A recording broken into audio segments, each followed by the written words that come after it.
श्री महाप्रज्ञ गुरवे नमः।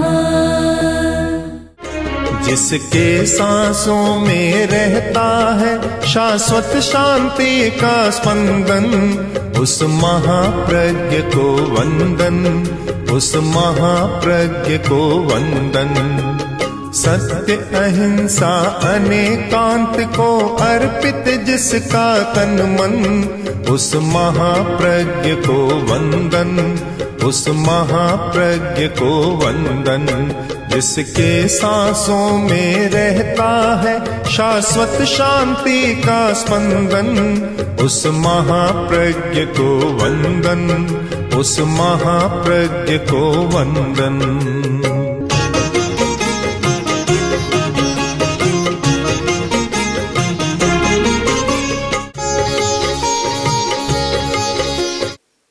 दर्शन जगत की एक समस्या प्राचीन काल से रही है। ज्ञानवाद और क्रियावाद। कुछ दार्शनिक ज्ञानवादी थे और वे ज्ञान को ही सब कुछ मानते थे कि क्रिया की कोई आवश्यकता नहीं, अपने आप हो जाती। और कुछ दर्शन क्रियावादी थे जो कहते कि क्रिया ही प्रमुख है, ज्ञान तो उसके पीछे चलता है। अनेकांत दृष्टि से दोनों का समन्वय किया गया कि ज्ञान और क्रिया को पृथक करना ठीक नहीं, उचित नहीं। ज्ञान शून्य क्रिया भी अच्छे नहीं।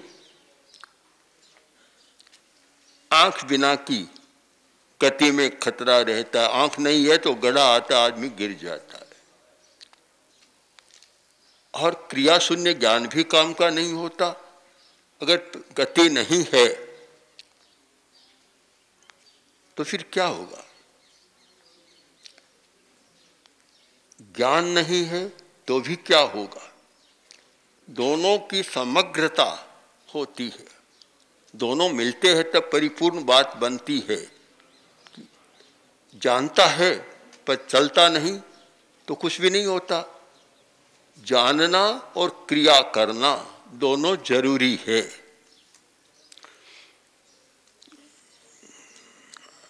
दर्शन मेरा प्रिय विषय रहा, तो साथ साथ धर्म का एक नया रूप भी हमें मिला आचार्य तुलसी के द्वारा, और वह भी एक प्रिय विषय बना।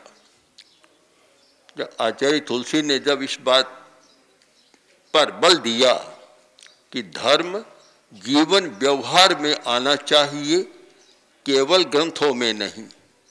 शास्त्रों में जो धर्म है वह पढ़ने वाले के लिए काम का हो सकता है, किंतु जीवन व्यवहार में कोई उसका उपयोग नहीं है तो कुछ भी नहीं होता। आज एक नया शब्द चला है, बहुत अच्छा है वह, कि जहाँ दर्शन और क्रिया दोनों का समन्वय होता है, अप्लाइड फिलॉसफी। आज केवल फिलॉसफी की जरूरत नहीं, आज अप्लाइड फिलॉसफी की जरूरत है। जो व्यवहारिक दर्शन होना चाहिए, जीवन दर्शन होना चाहिए। जो दर्शन है हमारे जीवन में हो और जीवन में से दर्शन निकले। हमने अहिंसा यात्रा में जीवन दर्शन का विशेष अध्ययन किया। ग्रंथों का अध्ययन बहुत किया, शास्त्रों का, पुस्तकों का अध्ययन तो बहुत किया। अभी जो अध्ययन कर रहे हैं वह जीवन का कर रहे हैं। हमने जैसे ही शाहपुरा के बाहर का भाग, बाहरी भाग में प्रवेश किया, उससे पहले थोड़ा तो वहाँ 30-40 लोग आकर खड़े हो गए, कुछ स्त्रियाँ कुछ पुरुष। उन्होंने जिस दीन भाषा में कहा तो सुनने में भी मन को व्यथा होती, पीड़ा पे होती। उनकी आकृति को पढ़ा तो दीनता टपक रही थी, झलक रही थी। उनकी भाषा को सुना तो भाषा में भी दयनीयता।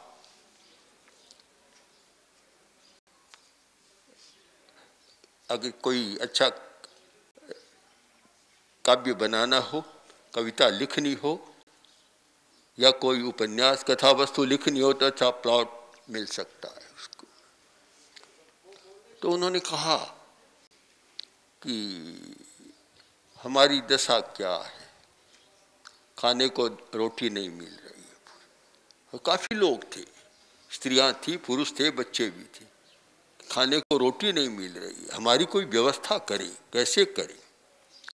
पूरी बात सुन रहा था, मन में आ रहा था क्या करे।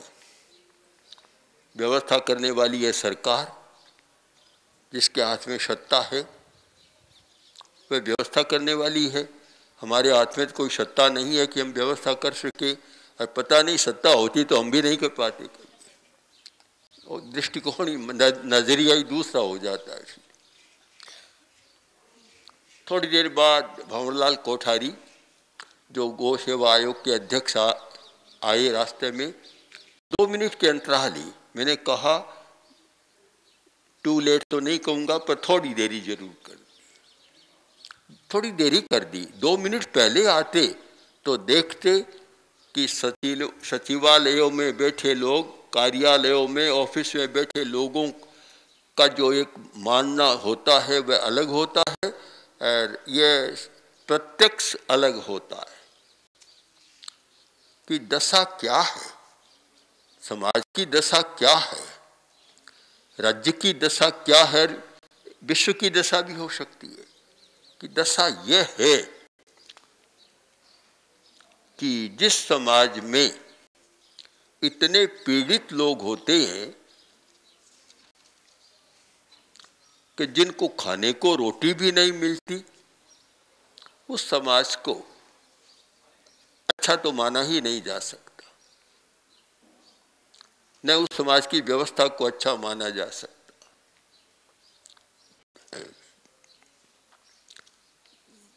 पर क्या करें, समाधान कौन करे इस बात का। समाज अच्छा कैसे बने, किसी के बस की बात नहीं है। फिर चिंतन आगे बढ़ा कि शायद मैंने कह भी दिया महाश्रवण से कि सरकार भी अकेली कुछ कर नहीं सकती। समस्या इतनी आई है, रोटी के अभाव की, गरीबी की बात ही नहीं कर रहा हूँ, केवल रोटी के अभाव की इतनी बड़ी समस्या है। और हम जहाँ जाते हैं, यह तो आज की घटना है, पता नहीं पीछे कितनी घटनाएं, सैकड़ों घटनाएं हमारे सामने ऐसी आती रही है। सरकार भी आखिर करे क्या, कहाँ से इतना रोजगार आए, कहाँ से रोटी मिले, कहाँ से इतनी भूमि आए। समाधान 2 ही हो सकता है, 2 या 3 मान ले, भूमि, पानी और रोजगार। इन तीनों में से कोई विकल्प हो, पर इतना है नहीं जो सरकार भी कुछ कर सके। तो फिर कैसे समाधान हो सकता है।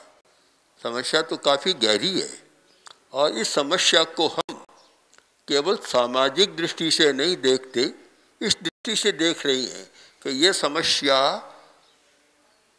समाज को हिंसाग्रस्त बनाने की समस्या है। समाज हिंसक समाज बन रहा है। क्यों बन रहा है? कि ये रोटी का अभाव ही समाज को रुग्ण और पीड़ित बना रहा है। तो ये समस्या कोई सामाजिक समस्या नहीं, ये धार्मिक समस्या भी है, हिंसा की समस्या है। और जब तक हिंसा की समस्या का समाधान नहीं होता, तब तक अहिंसा की बात बड़ी कठिन है। आगे बढ़ना, व्यवहार में आना कठिन है। सिद्धांत में तो बहुत अच्छा है। हमारे साथ कुछ ऐसे हैं, युवक तो नहीं, युवक भी है, प्रौढ़ भी है, युग प्रौढ़ भी है, अहिंसा परमो धर्म का नारा बहुत अच्छा लगाते हैं। आज भी हमने विद्यालय में प्रवेश किया और अच्छा नारा लगाया, अहिंसा परमो धर्म में। उसी समय मेरे मन में आया, अभी तो हम हिंसा परमो धर्म देख कर आए और अब नारा लगा रहे अहिंसा परमो धर्म का। दोनों में कहाँ मेल है? जब तक हिंसा बढ़ने के कारणों पर गंभीरता से चिंतन न हो तो अहिंसा परमो धर्म का नारा आकाशिक रिकॉर्ड में तो जमा हो सकता है पर धरती पर कोई काम का नहीं होता। तो फिर आया कि कैसे समाधान हो। चिंतन आगे बढ़ा तो लगा कि केवल सरकार नहीं कर सकती, वे लोग, समाज के वे सदस्य, वे लोग जिनके पास अपार संपत्ति है और जिसका उपयोग प्रदर्शन, आडंबर और इतनी गैरसाध्य प्रवृत्तियों में होता है, अगर वे कोई नया मोड़ ले तो फिर सरकार और समाज के लोग सहभागी बनकर और शायद कुछ समस्या को सुलझा सकते हैं, समाधान हो सकता है। जिनके पास अपार संपत्ति पड़ी है, उपयोग कुछ भी नहीं होता, बस केवल एक मूर्छा है, धन की भी मूर्छा होती है। मैं ऐसे व्यक्तियों को जानता हूं जिनके पास 5, 10, 20, 10 अरब की संपत्ति थी और मरते समय पास में एक भी नहीं था, बेटा भी नहीं था। बेटा लिया दत्तक, कोई बेटा है तो उसको कोई परवाह भी नहीं थी, अकेला मर रहा था। मुझे यह भी आश्चर्य है कि यह भी मूर्छा है कि एक किसी को दत्तक ले लिया, उसको तो 10 अरब की संपत्ति सौंप देंगे और समाज के काम में लगाना हो तो वे नहीं लगा सकते। वह क्या लगता था, एक धारणा है कि अमर रहेगा नाम। उनकी मूर्छा टूटनी चाहिए कि जीवित काल में भी तुम्हारा नाम अमर नहीं है तो मरने के बाद तो कोई नाम को पूछेगा भी नहीं। एक भ्रांति है कि नाम अमर रहे, कि मेरा नाम चले। इस काल के अनंत प्रवाह में सब विलीन हो गए, नाम केवल उन्हीं का बचा है जिन लोगों ने त्याग किया, संयम किया, साधना की, उनका नाम तो बचा हुआ है और सब नाम तो विलीन हो गए। इतने बड़े बड़े लोग हुए पुराने जमाने में जिनके पास अपार संपत्ति थी। राजस्थानी काव्यों में कुछ व्यक्तियों के नाम आते हैं, उसमें लिखा है कि नंदल की 9 रही, बीसल की 20 रही। कोई नंद था राजा, उसने सोने की 9 डूंगरियां बनाई, पहाड़ियां हैं, सोने की 9 पहाड़ियां उसके पास थी। इतनी ऊंचा ऊंचा इतना सोना था उनके पास। बीसल हुआ, उसके पास 20 पहाड़ियां थी सोने की। अब आज कोई नाम भी नहीं जानता, पता नहीं कहाँ चला गया। केवल एक बात की अपेक्षा है कि समाज की सारी स्थिति पर अहिंसात्मक दृष्टिकोण से विचार किया जाए और समाज में करुणा और संवेदनशीलता की चेतना को जागृत किया जाए। ये एक समाधान लगता है, करुणा की चेतना, संवेदनशीलता की चेतना, तो कुछ लगता है। मैंने एक बार एक भाई से पूछा कि तुम कलकत्ता से यहाँ आए हो और बीच में भोजन, तो भोजन तो रेल में बैठे बैठे कर ले, डिब्बे में बैठे बैठे। डिब्बे में कैसे हो सकता है, तुम बैठे हो भोजन कर रहे हो, तुम्हारे पास एक आदमी और बैठा, इधर बैठा, उधर बैठा, सामने बैठा है, तो फिर कैसे करते होगा? कर लेता हूँ मैं तो, बड़ा अजीब सा लगता है। मैं तो उन्हें कराए बिना अकेले खाते हो तो उनके मन में क्या आता होगा?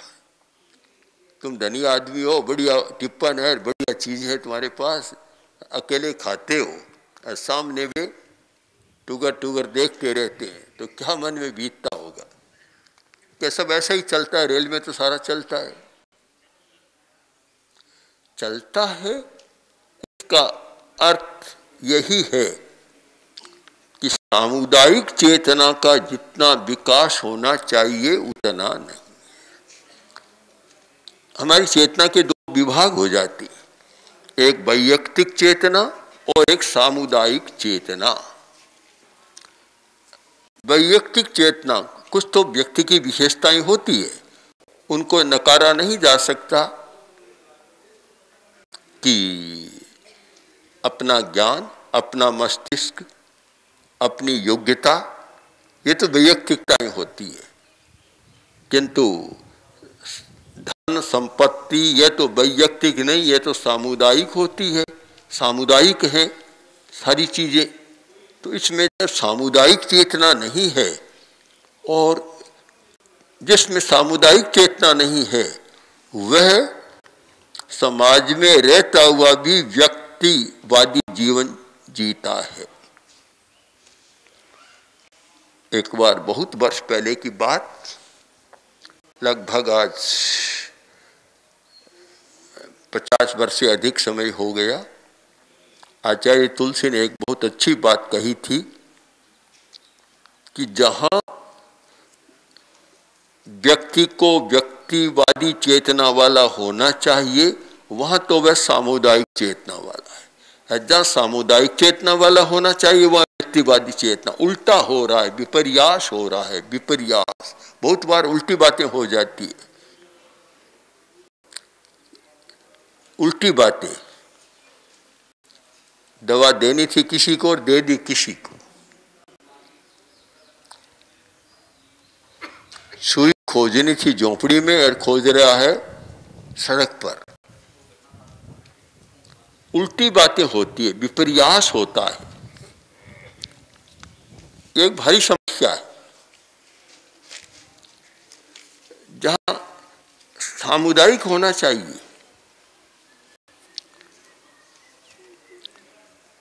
किसी व्यक्ति से कहा जाए कि तुम अनैतिक आचरण क्यों करते हो, कि मैं क्या करता हूं, सभी कर रहे हैं, मैं अकेला थोड़ा ही कर रहा हूं, सब लोग कर रहे हैं। बिल्कुल वहां समुदायवादी बन जाता है। और जहां कहा चाहे कि देखो सब लोग ये काम कर रहे हैं, दान करें, अमुक कर रहे हैं, सहयोग कर रहे हैं, तुम करो, कभी मैं उसमें नहीं जाता, मैं बहुमत में विश्वास नहीं करता, सबके साथ नहीं चलता, मैं तो अकेला ही चलना चाहता। बिल्कुल व्यक्तिवादी बन जाता है। आज अपेक्षा है सामुदायिक चेतना का विकास कैसे हो। व्यक्ति केवल अपनी सुख सुविधा, अपना महत्व, अपना बड़प्पन, अपनी स्थिति को ही देखता है और दूसरा व्यक्ति पास में उसकी उपेक्षा करता है। वह समाज कभी धर्म या अहिंसा को महत्व देने वाला समाज या बढ़ाने वाला समाज नहीं हो सकता। नाम तो धार्मिक है, काम ऐसा करता है जिसे अधर्म को और प्रोत्साहन मिले। बात अहिंसा की करता है और काम ऐसा करता है जिससे हिंसा को और प्रोत्साहन मिले, बढ़ावा मिले। ये दृष्टिकोण जो एक है उसे बदलने की जरूरत है, सम्यक दर्शन की जरूरत है। हमारा दृष्टिकोण सम्यक बने और ठीक यथार्थ को समझ सके। उसके बिना क्या होता है कि दूध से तालाब भरने का था, किंतु सुबह जाकर देखा तो पूरा पानी से भरा है। आश्चर्य हुआ, राजा को हुआ, मंत्री को हुआ, सबको हुआ। क्या राजाज्ञा की घोषणा थी कि सब लोग एक एक लोटा दूध इसमें डालेंगे और सुबह ये तालाब दूध से भरा हुआ मिलेगा। और देखते हैं तो पूरा पानी ही पानी है। इसका कारण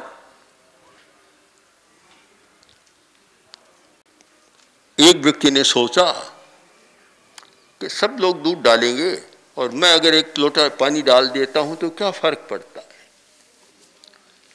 शायद पता नहीं, बुरे चिंतन में जितना मेल है उतना अच्छे में नहीं। शायद सब लोगों ने सोच लिया और केवल पानी पानी मिला। जैन कथा साहित्य में एक वर्णन आता है चक्रवर्ती का, शुभम चक्रवर्ती का, और माना जाता है कि चक्रवर्ती के सेवा में 16,000 देवता रहते।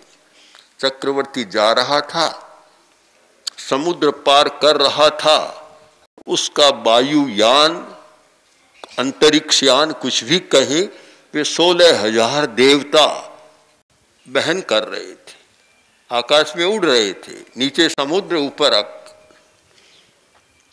एक देवता के मन में आया कि 16,000 है, अगर मैं इससे अलग हो जाऊं तो क्या फर्क पड़ेगा, 5,999 शेष रहेंगे, कोई फर्क पड़ने वाला नहीं है। विचार का इतना संक्रमण होता है कि एक के मन में आया, दूसरा फिर कैसे बसता। कथाकार कहते हैं कि 16,000 देवों के मन में एक साथ वही विकल्प आया और सबने छोड़ा और चक्रवर्ती नीचे समुद्र में। तो हम क्या निष्कर्ष निकालें कि बुरे विचारों में तो सामुदायिकता हो जाती है, नकारात्मक विचारों में सामुदायिकता हो जाती है, किंतु जहाँ सकारात्मक विचार और भाव और कार्य का प्रसंग है वहां लोग मिलते नहीं है। संगठन को भी हम देखते हैं कि बुरे लोगों में बहुत जल्दी गिरोह बन जाता है, संगठन बन जाता है। अच्छे लोग आपस में लड़ते हैं, पहले तो बनाते नहीं, बना लेते हैं तो लड़ते रहते। सैकड़ों डाकुओं का दल है, एक को मानकर चलते। अच्छे लोग हैं, उनमें दूसरी आकांक्षाएं जाग जाती है। पता नहीं ये क्या है। हमें ऐसा कुछ खोजना है जिससे सामुदायिक चेतना को बल मिले। सामुदायिक चेतना कैसे जागृत हो, इस पर ध्यान केंद्रित करना है। और मुझे लगता है कि स्वार्थ का विसर्जन किए बिना सामुदायिक चेतना का विकास नहीं होता। भगवान महावीर की वाणी से और उनकी व्रत की आचार संहिता से एक जो शब्द निकला, मुझे बहुत प्रिय शब्द लगा, वह जिसका मैंने भरपूर उपयोग किया, वह सीमाकरण। हम कहते तुम बिल्कुल छोड़ दो, यह तो संभव नहीं है, किंतु सीमा करो, यह बहुत संभव है। आखिर विवश होकर सरकार को या कंपनियों को भी करनी पड़ती है कि बिजली की सीमा कर दो कि इतना घंटा तक बिजली नहीं मिलेगी। सीमाकरण ही तो है। अगर इच्छा से सब लोग सीमाकरण सीख जाए कि इतने से ज्यादा पानी का खर्च नहीं करेंगे, तो काफी समस्या का हल होता है। वैसे तो स्नान करना जरूरी मानते हैं, पर पानी की कमी है तो पहले सबसे पहले विचार करना होता है कि पीने के लिए पानी पहली आवश्यकता। दूसरी आवश्यकता कि